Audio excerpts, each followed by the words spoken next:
Ahí yo intenté, Ahí está, sí. ahora sí.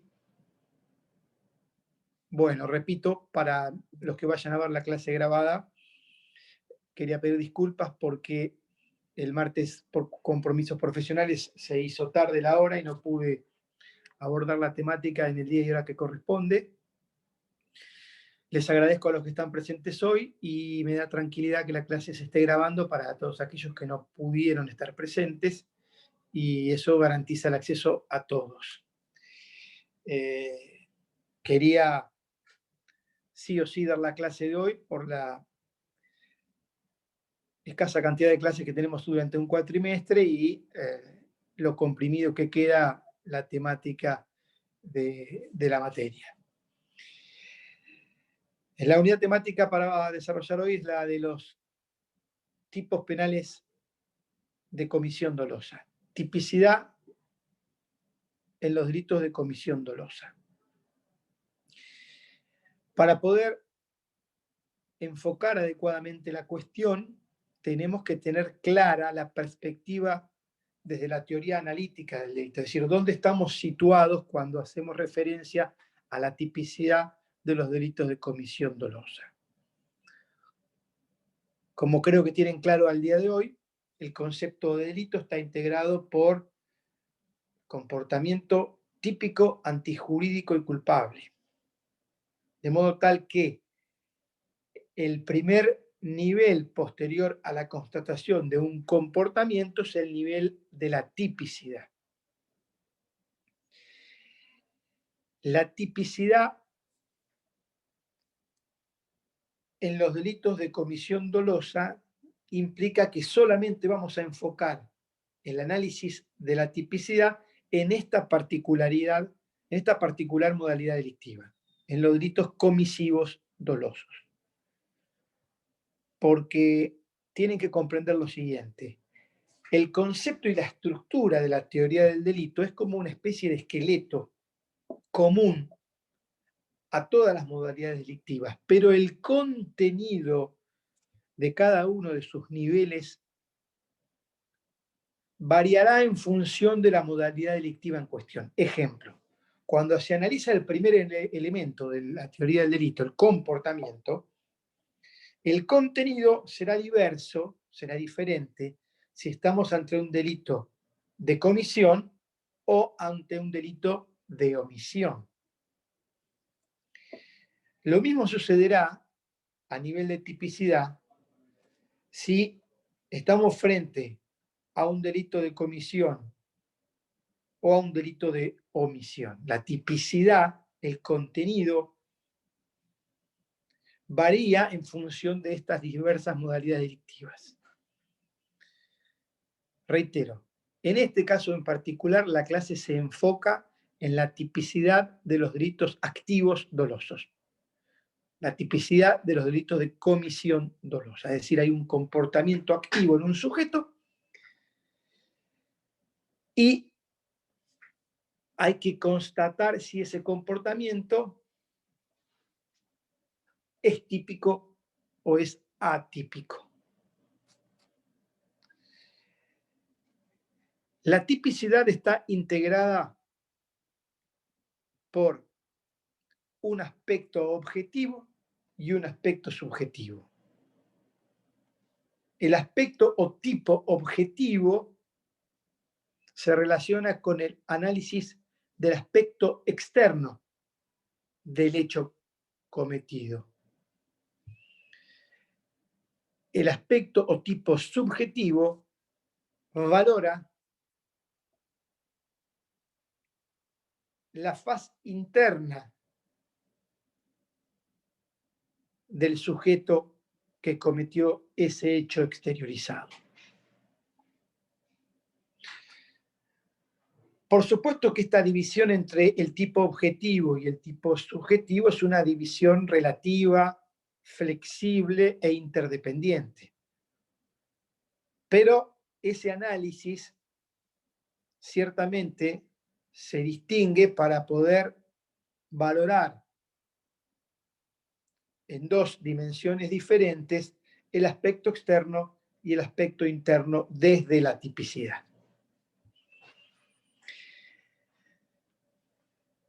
Siempre corresponde comenzar analizando el tipo o aspecto objetivo de la tipicidad. Y recién constatada esa tipicidad objetiva, en todo caso, se continúa el análisis de la tipicidad hacia el aspecto o tipo subjetivo. ¿Por qué?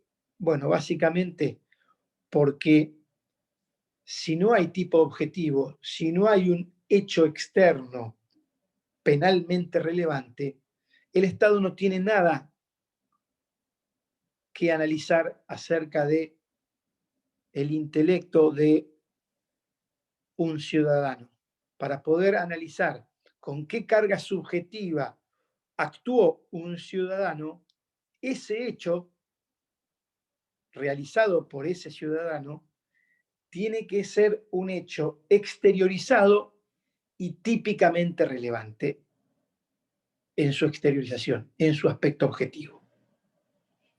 Porque de lo contrario estaríamos trabajando con una perspectiva constitucionalmente inválida que es la del derecho penal de autor.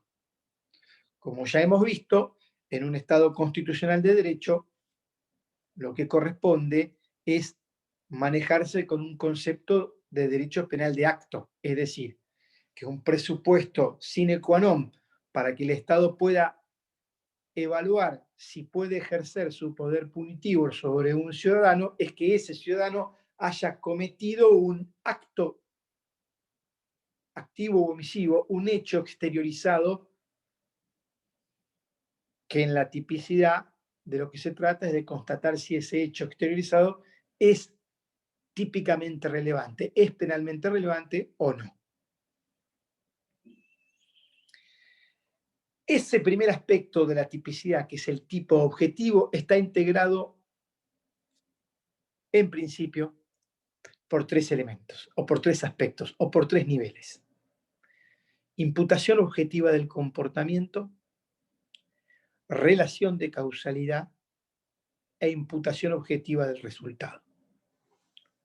Lo repito, ese tipo objetivo está integrado por tres elementos.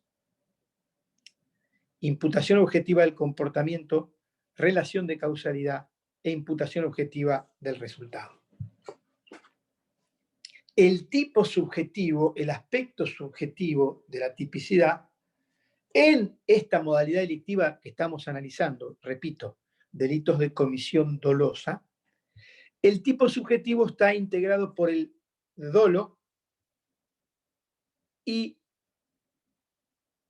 circunstancialmente, según que así lo requiera el tipo penal en cuestión, además del dolo, ciertos tipos penales también exigen un elemento subjetivo adicional que es denominado elemento subjetivo de intención trascendente. Entonces, primera síntesis de lo dicho hasta acá. La tipicidad tiene dos aspectos, tipo objetivo y tipo subjetivo. El tipo objetivo analiza y valora el hecho en su exteriorización, el tipo subjetivo en su faz interna relacionada con la carga subjetiva con la cual el autor comete ese hecho.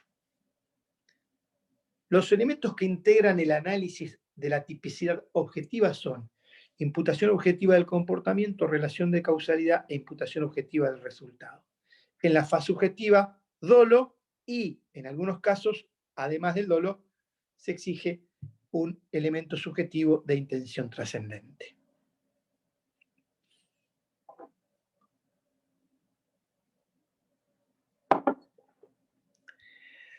Aquí tenemos que hacer una primera pausa aclaratoria. La tipicidad objetiva está integrada por los elementos que acabo de mencionar con la siguiente aclaración o salvedad. Los delitos de comisión se dividen, se clasifican en aquellos denominados delitos de mera actividad o delitos de resultado. Delitos de mera actividad o delitos de resultado. Esta distinción es muy importante porque la tipicidad objetiva va a requerir distintos elementos según que ese delito sea de mera actividad o sea un delito de resultado. En los delitos de mera actividad, el tipo objetivo solamente requiere imputación objetiva del comportamiento, es decir, el elemento número 1 de los que mencioné. En los delitos de comisión de resultado, el tipo objetivo requiere los 3 elementos que mencioné: imputación objetiva del comportamiento, relación de causalidad e imputación objetiva del resultado. ¿En qué consiste esta diferenciación entre delitos de mera actividad y delitos de resultado? Los delitos de mera actividad son aquellos en los cuales la consumación se produce en el mismo momento en el que se realiza el comportamiento. Ejemplo, la tenencia simple de estupefacientes, la usurpación de propiedad, son delitos que se consuman simultáneamente al realizarse el acto, el comportamiento. Mientras que los delitos de resultado son aquellos para los cuales la consumación exige una consecuencia lesiva, un resultado separado en tiempo y espacio del momento en el que se realiza el comportamiento o la acción. Ejemplo, el homicidio. Entre la acción de matar y el resultado muerte de la víctima existe una separación espacio-temporal, aunque sea mínima. Pero ustedes piensen en que si A dispara un arma de fuego sobre B, esa mínima separación espacio-temporal puede generar que, en lugar de que haya un homicidio, haya una tentativa de homicidio, si ese resultado no termina sucediendo, si esa víctima no muere. Eso nos permite graficar y comprender el concepto de delito de resultado. Son aquellos en los cuales el tipo penal exige, para poder afirmar la consumación del delito, en este caso la consumación del homicidio, una consecuencia disvaliosa, la muerte, separada espacio-temporalmente de la acción de matar. Entonces, para el primer grupo de delitos, los delitos de mera actividad, el tipo objetivo solamente está integrado por el primer elemento, imputación objetiva del comportamiento. En los delitos de resultado, el tipo objetivo está integrado por los siguientes elementos: imputación objetiva del resultado, relación de causalidad e imputación objetiva del comportamiento, relación de causalidad e imputación objetiva del resultado. Con este esquema podemos avanzar en la conceptualización de esos elementos para poder ir comprendiendo de qué va la cosa. Imputación objetiva del comportamiento es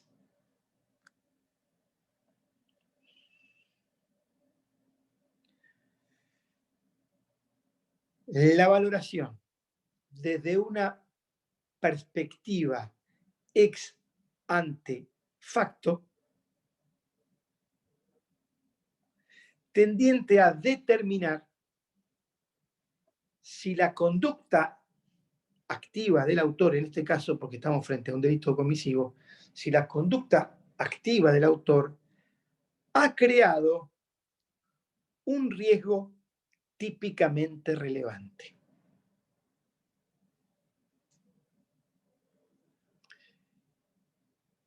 La relación de causalidad es la constatación fáctica acerca de la existencia de un nexo entre una causa y un efecto. No hay valoración en esta constatación. Es una constatación meramente fáctica. Si A, entonces B.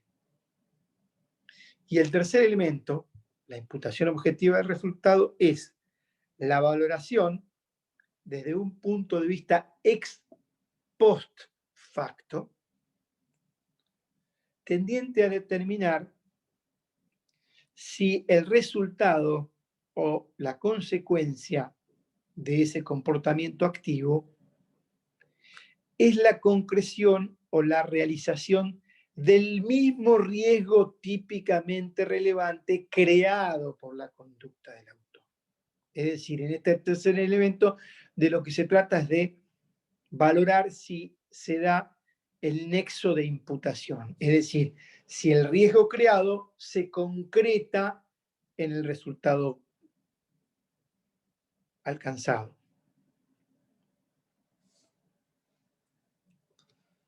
Esto en cuanto a la conceptualización de los tres elementos. Ahora vamos a explicarlos detenidamente. Sí, una de las chicas me pregunta si puedo repetir el último elemento. El último elemento es imputación objetiva del resultado, que es la valoración que se formula desde una perspectiva ex post facto, tendiente a determinar o a constatar si el resultado es la concreción del mismo riesgo típicamente relevante creado por la conducta del autor. Vamos a analizar ahora cada uno de estos conceptos para tratar de ir comprendiéndolos mejor. Primer elemento, imputación objetiva del comportamiento. Imputar significa atribuir, adscribir.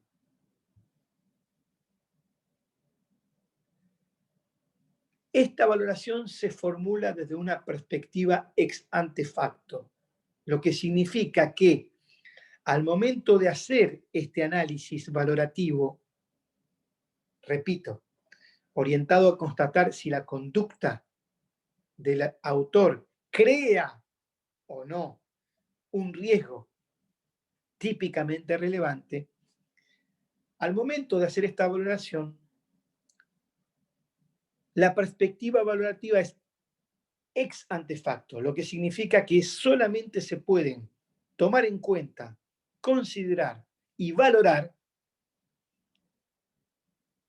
los elementos y las circunstancias existentes hasta el momento en el que el sujeto realiza su conducta. Toda información desconocida hasta ese momento que se obtiene con posterioridad no puede ser tenida en cuenta al momento de hacerse esta valoración. Hay que valorar la conducta del autor con la información y las circunstancias que existían y que ese autor tenía hasta el momento en el que actuó. Por eso se denomina valoración desde una perspectiva ex ante facto. Esta valoración busca determinar si esa conducta crea un riesgo típicamente relevante. ¿Qué es un riesgo típicamente relevante? Son aquellas clases de riesgos objetivamente idóneos para provocar el resultado que el tipo penal de que se trate procura prevenir o evitar. Repito, riesgo típicamente relevante significa un riesgo objetivamente idóneo para provocar, para alcanzar ese resultado disvalioso que el tipo penal en cuestión o ese estado de situación disvalioso que el tipo penal procura evitar. Vamos con un ejemplo simple porque nos va a permitir comprender mejor esta abstracción que implica una definición como esta. El delito de homicidio. Estamos analizando si un sujeto cometió un homicidio. Entonces, lo primero que hay que hacer es valorar su conducta, valorar el hecho desde su exteriorización y determinar si ese comportamiento ha creado un riesgo objetivamente idóneo de matar, porque estamos tratando de definir si le imputamos el delito de homicidio. Por lo tanto, el tipo penal en cuestión es el del homicidio. Homicidio simple, artículo 79, homicidio calificado, artículo 80. Es indistinto para el ejemplo. Lo importante es comprender que la clase de riesgo que el autor tiene que crear con su conducta tiene que ser un riesgo objetivamente idóneo para matar a otro. Entonces, si una persona le pega un leve empujón a otra en el medio de un salón y yo preguntara, ¿es este leve empujón en el medio de un salón vacío idóneo para matar a otro? En una clase presencial podría tener una reacción inmediata de usted diciéndome, no, no es un comportamiento objetivamente idóneo para matar. Lo cual está correcto. Ahora, si ese mismo comportamiento el autor lo realiza al borde de un precipicio o al borde de una ventana abierta en un 15º piso, y les pregunto, ¿ese empujón es objetivamente idóneo para matar al otro? La respuesta va a cambiar y seguramente me dirán sí, porque empujar a otro en el borde de un precipicio o en el borde de una ventana abierta a 15 pisos de altura es un comportamiento idóneo para matar a otro. Entonces, en estos dos ejemplos ustedes pueden comprender que la esencia es la de un juicio valorativo y además que ese juicio valorativo toma en cuenta las circunstancias del contexto completo del momento en el que el autor realiza su comportamiento e incorpora toda la información existente al momento en el que el sujeto actúa. ¿Para qué? Para hacer una valoración y determinar si ese comportamiento crea o no un riesgo idóneo objetivamente de, en este caso, matar. En otro ejemplo, puede ser de lesionar. Esto dependerá del tipo penal que se le procure imputar al autor del hecho.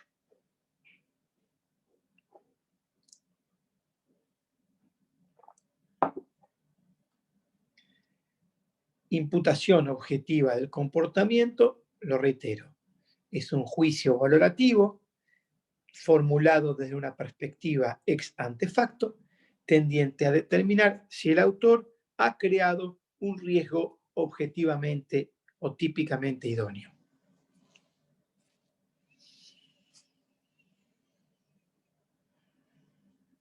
Con la explicación que acabo de mencionar. El segundo elemento es la relación de causalidad,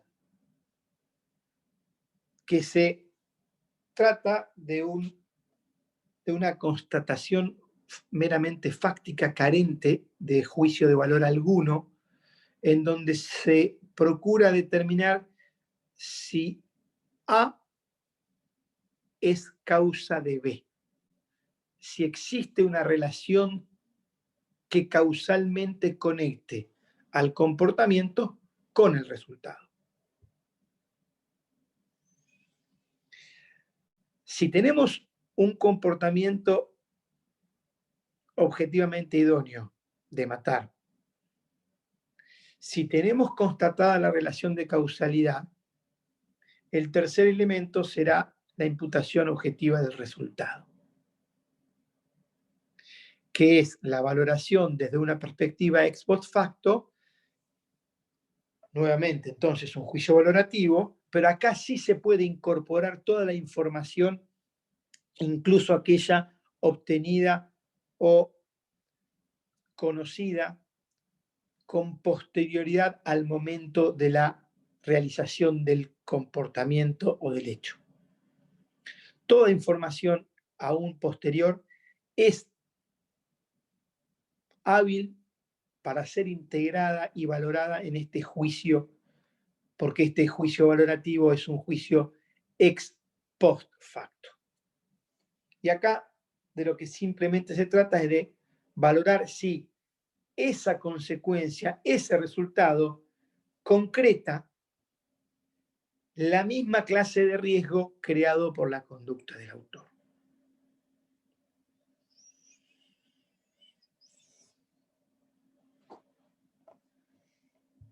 ¿Cómo se desarrolla, cómo se lleva adelante cada uno de estos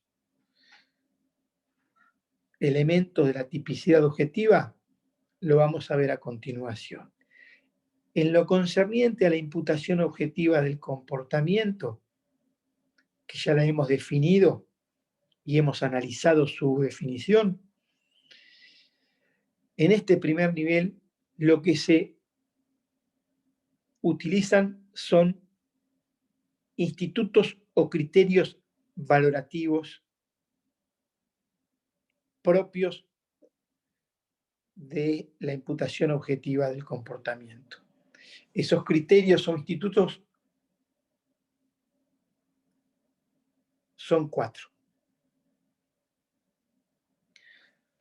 El instituto o criterio del riesgo permitido, el instituto o el criterio del comportamiento de la víctima, el instituto o el criterio del principio de confianza y el instituto o criterio de la prohibición de regreso. Estos 4 criterios valorativos o normativos son los que se utilizan en el análisis de la imputación objetiva del comportamiento. Es decir, al desarrollarse este juicio valorativo tendiente a determinar si la conducta del autor ha creado o no un riesgo típicamente relevante, se recurren a estos 4 criterios que acabo de mencionar, que los voy a repetir porque me consultan por el chat que repita el último. Repito los 4. Riesgo permitido, comportamiento de la víctima, principio de confianza y el cuarto es prohibición de regreso. Regressverbot, le dicen los alemanes.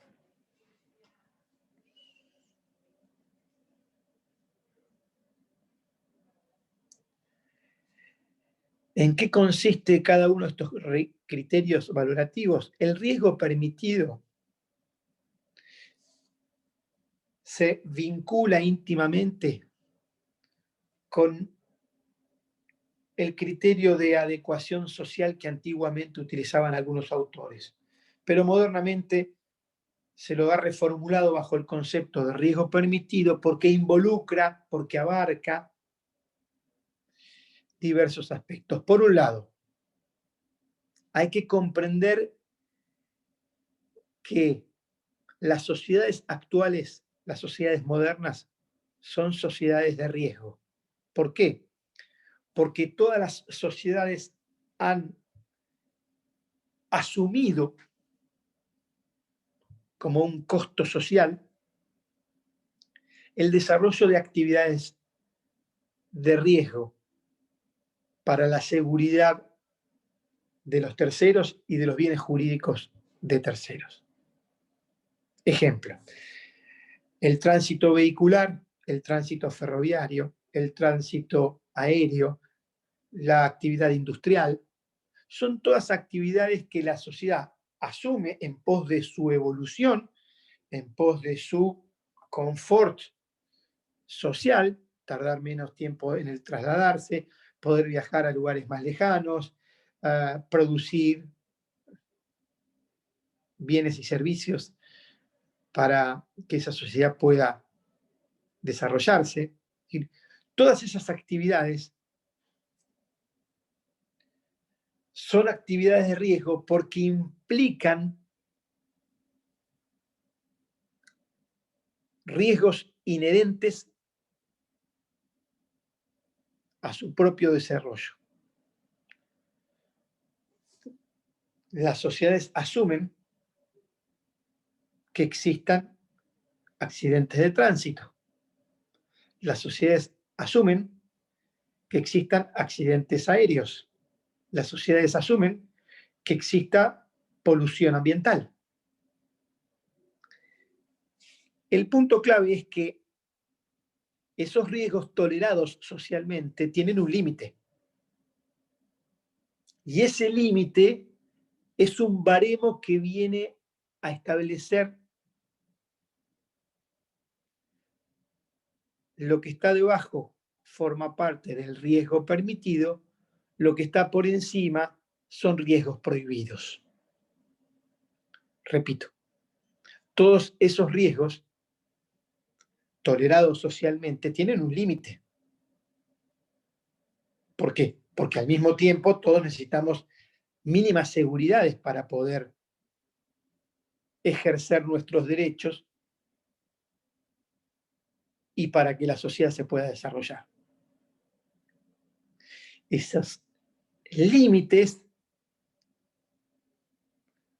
permiten distinguir por debajo los riesgos permitidos, que son los riesgos tolerados, y por encima de ese límite están los riesgos prohibidos. Entonces,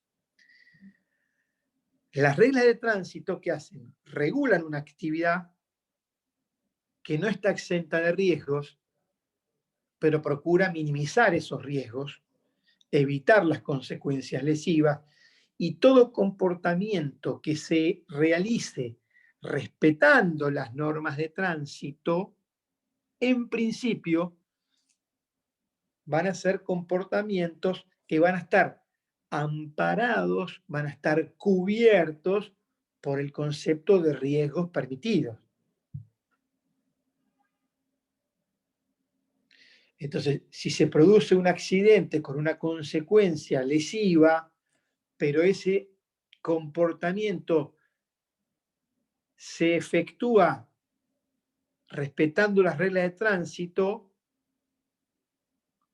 puede entonces afirmarse que ese es un comportamiento realizado bajo riesgos permitidos y por lo tanto no podrá afirmarse la imputación objetiva del comportamiento porque no habrá creación de riesgo prohibido.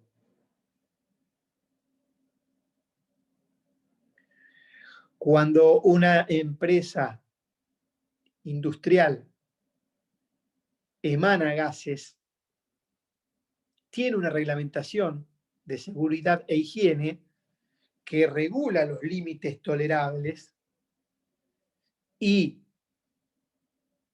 si esa polución es mínima porque esos gases que se emiten están dentro de la reglamentación específica de la actividad, estaremos frente a la creación de riesgo permitido.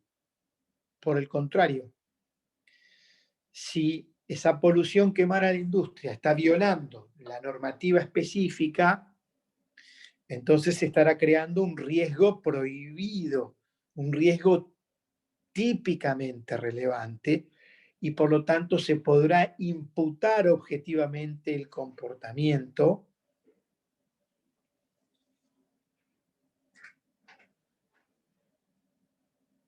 el riesgo permitido. Entonces es un criterio valorativo, un instituto valorativo que se utiliza al momento de efectuar esta valoración del comportamiento o del hecho.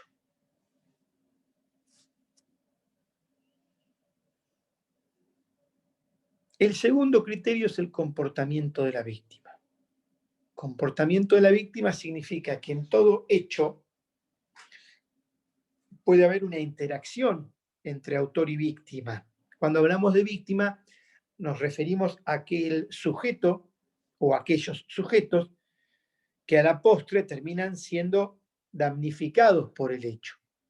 Pero no se olviden que ahora estamos valorando el hecho al momento de su comisión. Entonces podemos estar frente a dos personas que están haciendo una actividad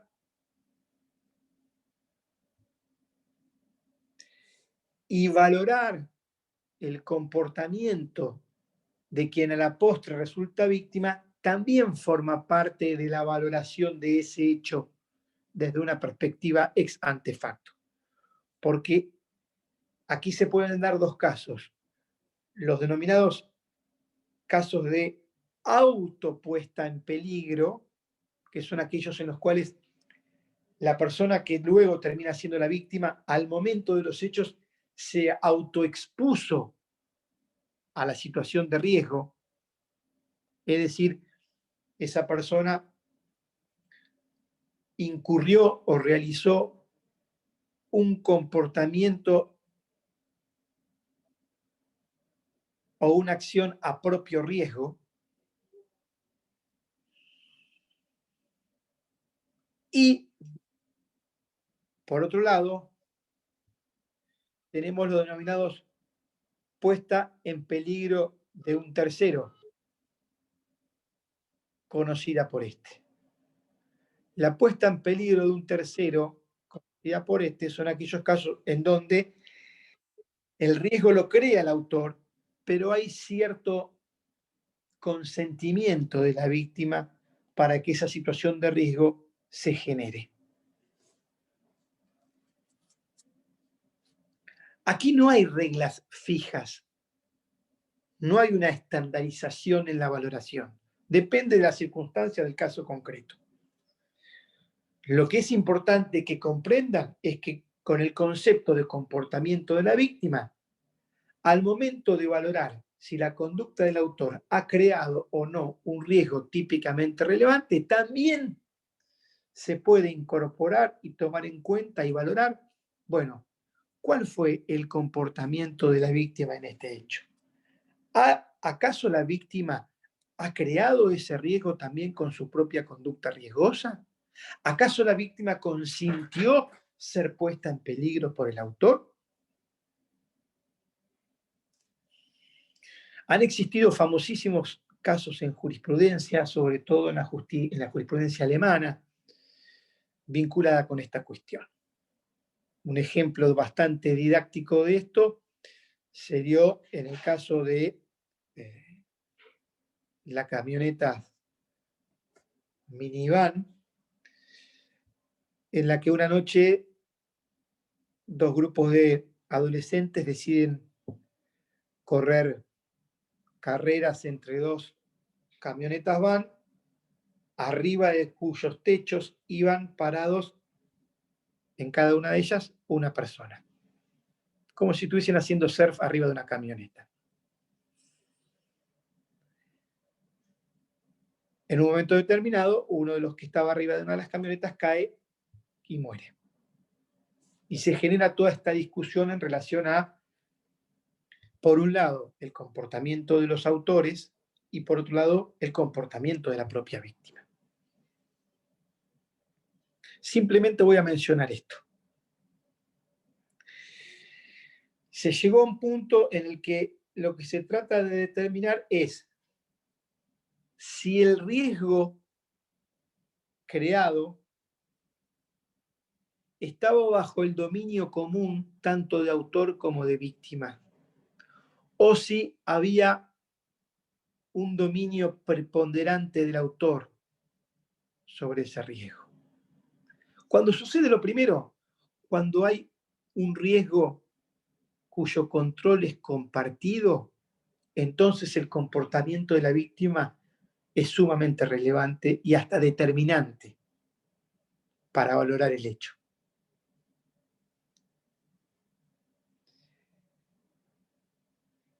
Cuando el control del riesgo lo tiene preponderantemente el autor, el comportamiento riesgoso de la víctima ya no tiene tanta relevancia.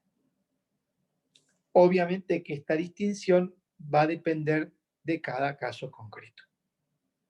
Pero para comprender el remate de la idea, este segundo instituto, en definitiva, el comportamiento de la víctima, es un criterio que se toma en cuenta para valorar si el comportamiento del autor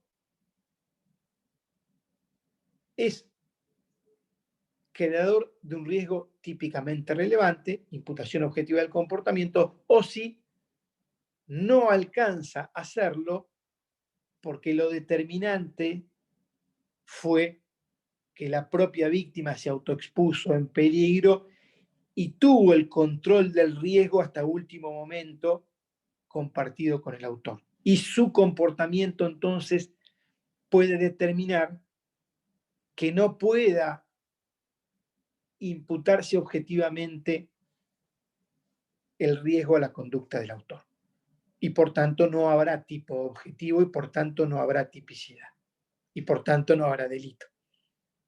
Porque esto es lo que tienen que comprender para ir de menos a más y saber de qué va todo este análisis. Recordemos, para que haya delito, comportamiento típico, antijurídico y culpable. Por lo tanto, para que haya delito tiene que haber tipicidad. Para que haya tipicidad tiene que haber tipo objetivo y tipo subjetivo. Para que haya tipo objetivo, el autor tiene que haber creado un riesgo típicamente relevante. Si no crea riesgo típicamente relevante, no hay tipo objetivo, no hay tipicidad y no hay delito. El tercer criterio es el principio de confianza. El principio de confianza se dirige a garantizar la división de actividades, la división de tareas en una sociedad. ¿Por qué? Porque el principio de confianza se dirige a que una determinada persona, un determinado ciudadano, X, cualquiera de nosotros, puede realizar su comportamiento confiando en que otro cumplirá adecuadamente o de modo correcto con su rol o con su actividad o con su papel social. Hay una frase famosa de un autor alemán, de Günther Jacobs, que dice, no todo es asunto de todos. Es decir, no puede existir una continua desconfianza y un continuo control recíproco entre todos los ciudadanos. Al contrario, para poder interactuar, válidamente cada uno de nosotros puede partir de confiar en que otro va a cumplir adecuadamente con su rol. Y esta división de trabajo se da tanto de manera anónima en actividades sociales o de manera concreta en ámbitos de actividades colectivas comunes organizadas. Vamos a los ejemplos. Esta división de trabajo se puede dar en actividades anónimas cuando dos personas se encuentran en una esquina y hay un semáforo. Y uno tiene la señal roja y el otro tiene la señal verde. Quien viene manejando por la calle con la señal lumínica verde no tiene necesidad ni la obligación de frenar. Al contrario, puede partir de presumir y confiar en que los otros que vienen por la otra intersección van a frenar porque tienen luz roja. Entonces, este principio de confianza, repito, se da tanto en situaciones como esta, entre dos anónimos, como también en actividades colectivas organizadas, actividades comunes colectivas organizadas, como puede ser un equipo quirúrgico, que está integrado por un cirujano, un anestesista, enfermeras, etc. Cada integrante de este equipo, cada integrante de esta actividad común, colectiva y organizada, puede actuar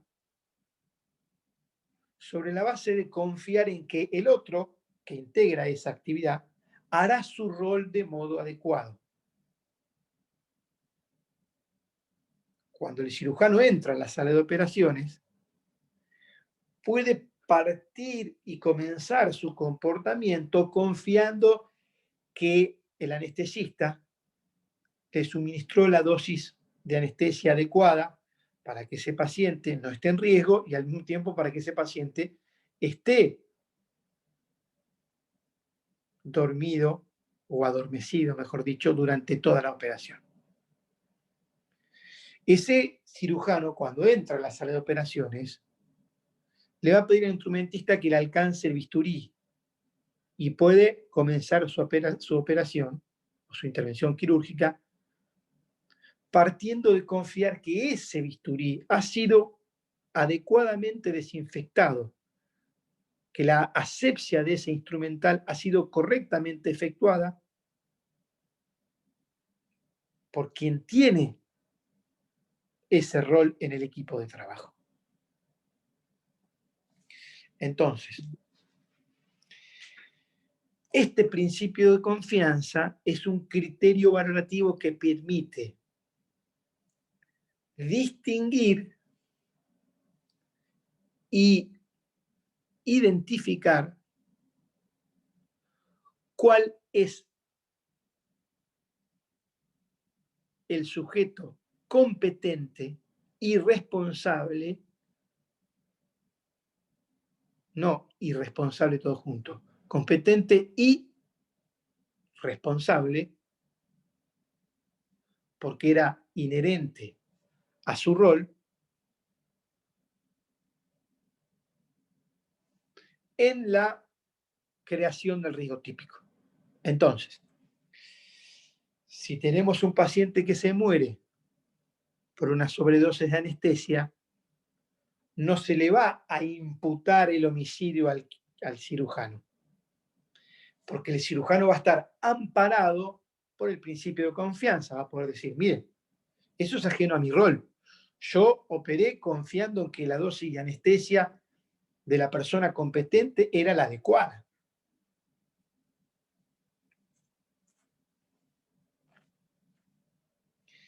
En el primer ejemplo, si quien viene por la calle con la luz verde es embestido en su lateral por quien venía circulando con luz roja, pues a esa persona no se le va a imputar las lesiones o el homicidio del transeúnte que iba caminando por la vereda cuando los dos autos montan la vereda.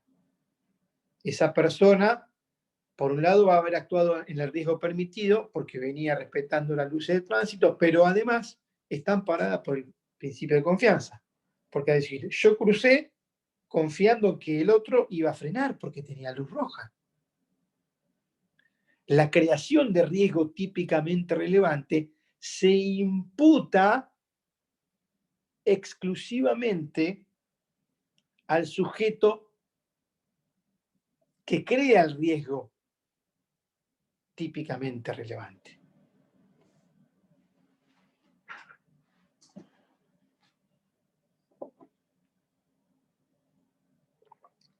La última aclaración que corresponde hacer al respecto es que el principio de confianza tiene un límite. Es decir, nosotros no se podría aceptar que liviana e irresponsablemente alguien diga, no, yo confié que este tipo había hecho bien las cosas y le había suministrado la dosis adecuada de anestesia. Yo confié que el instrumentista había limpiado el instrumental. Sí existen circunstancias que generan duda. Entonces, el límite del principio de confianza está dado por la concurrencia de un estado de duda que puede surgir por circunstancias objetivas evidentes. Entonces, si el cirujano llega a la clínica y lo saluda al anestesista mediante la operación y se dan cuenta que el anestesista está alcoholizado, no puede desentenderse y seguir confiando, cambiarse y entrar a la operación sobre la base de confiar que el anestesista suministró adecuadamente la anestesia al paciente. Porque el estado de duda que genera la circunstancia objetiva de que ese anestesista esté alcoholizado elimina la posibilidad de que puedan pararse bajo el principio de confianza. Si al anestesista le pasan el bisturí y el momento de utilizarlo ve que está todo manchado de rojo por sangre seca, el cirujano no puede avanzar y decir, yo confié en que lo iban a limpiar bien y abrir. No, hay una circunstancia objetiva, una luz de alarma, que impide que él pueda seguir confiando en que el otro realizó adecuadamente su comportamiento, que cumplió adecuadamente con su rol. Entonces, este principio de confianza garantiza la división de trabajo, pero tiene el límite de que en caso de duda por circunstancias objetivas, esa confianza ya no es válidamente alegable.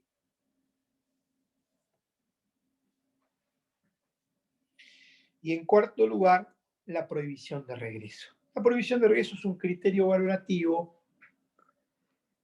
que para comprenderlo tenemos que contextualizarlo. Es decir, es un criterio valorativo que se relaciona con poner un límite a la participación delictiva.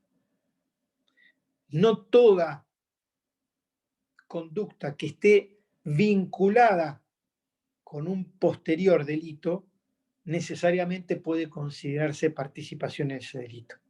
Al contrario, hay actividades que son socialmente neutras, socialmente inocuas, que no crean ningún riesgo objetivamente idóneo y que por lo tanto no pueden considerarse participaciones delictivas por más que estén vinculadas o relacionadas con comportamientos posteriores delictivos. Ejemplo, si una persona tiene una armería legalmente habilitada y vende un arma de las que están legalmente habilitadas a vender a una persona que tiene legalmente autorizado el permiso para la aportación o la tenencia de armas, y luego el comprador utiliza esa arma para matar a alguien, el armero no es un partícipe en el homicidio, porque el armero ha realizado un comportamiento estandarizado, socialmente inocuo o neutro.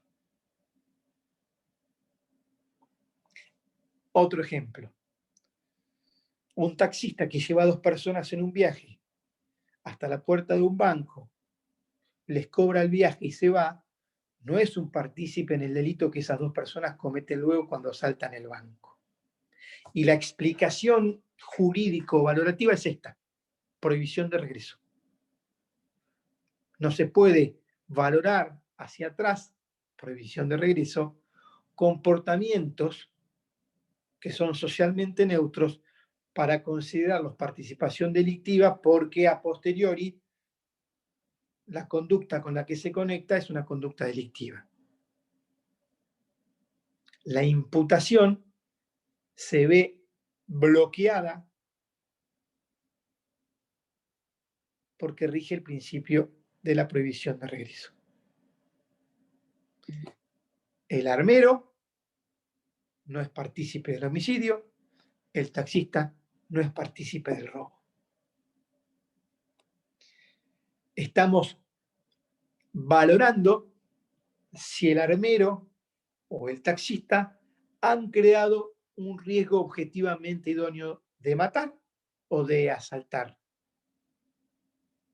Y la respuesta es negativa. Y la explicación es esta: ambos han realizado comportamientos estereotipadamente neutros que por más que estén conectados, vinculados con un comportamiento posterior delictivo, no pueden ser valorados hacia atrás como un aporte penalmente relevante.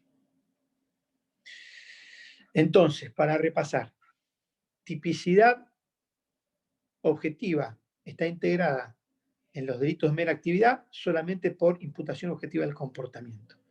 En los delitos de resultado está integrada por imputación objetiva del comportamiento, relación de causalidad e imputación objetiva del resultado. En el primer nivel, en el nivel de la imputación objetiva del comportamiento, se recurren a criterios o institutos valorativos para formular esta valoración desde una perspectiva ex ante facto tendiente a determinar si la conducta del autor ha creado un riesgo típicamente relevante. Esos criterios valorativos son el riesgo permitido, el comportamiento de la víctima, el principio de confianza y la prohibición de regreso. Cuando un sujeto actúa amparado por el riesgo permitido o por el comportamiento de la víctima, que es la que en definitiva ha creado a propio riesgo ese riesgo idóneo, o amparado en el principio de confianza o la prohibición de regreso, pues entonces ese sujeto no habrá creado un riesgo típicamente relevante. Si no creó un riesgo típicamente relevante, no hay tipicidad objetiva porque no hay imputación objetiva del comportamiento. Y si no hay tipicidad objetiva, no hay tipicidad, y si no hay tipicidad, no hay delito.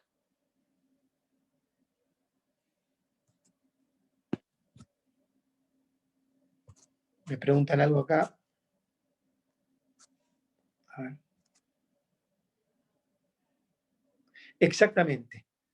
Estos 4 institutos que estamos viendo forman parte del nivel valorativo de la imputación objetiva del comportamiento. Por hoy vamos a dejar acá, porque es una clase extremadamente compleja en su abstracción. La clase que viene, el martes, vamos a continuar con el análisis de lo que es relación de causalidad, imputación objetiva del resultado, y luego pasaremos al tipo subjetivo, que es el dolo.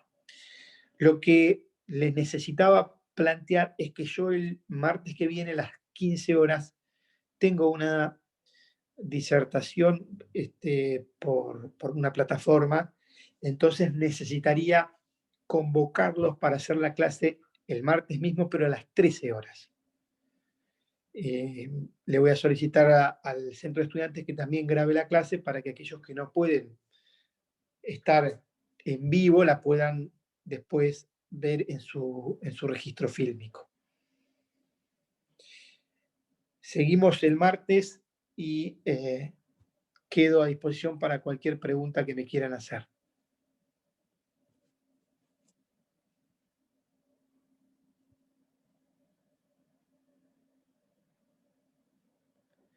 Acá me preguntan si tienen que darse los 3 institutos o solamente uno. Esta pregunta me genera la necesidad de aclararles algo. No quiero que lo entiendan mal en cuanto a la lógica. No es que para poder imputar objetivamente el comportamiento tiene que darse alguno de estos institutos. Es justamente al revés. Si al momento de realizar el comportamiento, alguno de estos criterios valorativos concurren en el caso, el efecto es que no hay imputación objetiva del comportamiento posible porque no habrá creación de riesgo típicamente relevante. Y para que eso suceda, será suficiente con que uno de estos 4 institutos sirva para explicar lo que pasó. Entonces, si el riesgo permitido permite explicar el comportamiento del autor, no habrá imputación objetiva del comportamiento porque no habrá creación de riesgo prohibido, de riesgo típicamente relevante. Si el comportamiento de la víctima es lo que explica valorativamente el hecho, no habrá imputación objetiva del comportamiento respecto del autor. porque lo determinante fue el comportamiento de la víctima en la creación del riesgo propio. Si concurre el principio de confianza, el comportamiento del autor va a estar amparado por ese principio de confianza y no le podremos imputar la creación de riesgo típico a ese autor. Habrá que imputárselo a quien violó su rol, al anestesista, al instrumentista. Y por último, si un sujeto realiza un comportamiento amparado bajo la prohibición de regreso, vamos a negar la imputación objetiva del resultado porque no va a estar creando un riesgo objetivamente idóneo, ni de matar, ni de asaltar un banco. Para seguir con los paralelismos de los ejemplos que utilicé. Y repito, con que uno de estos 4 institutos se dé, elimina la relevancia típica del riesgo creado por la conducta del autor. ¿Está claro?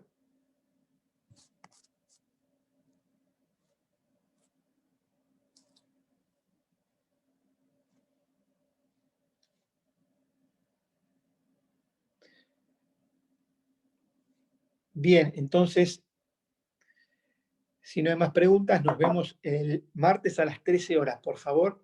Muchas gracias. Buen fin de semana. Chao, profe, gracias. Chao, Profe, sí, gracias. gracias. Hasta luego, doctor. Buen fin de semana. Igualmente. Buen descanso.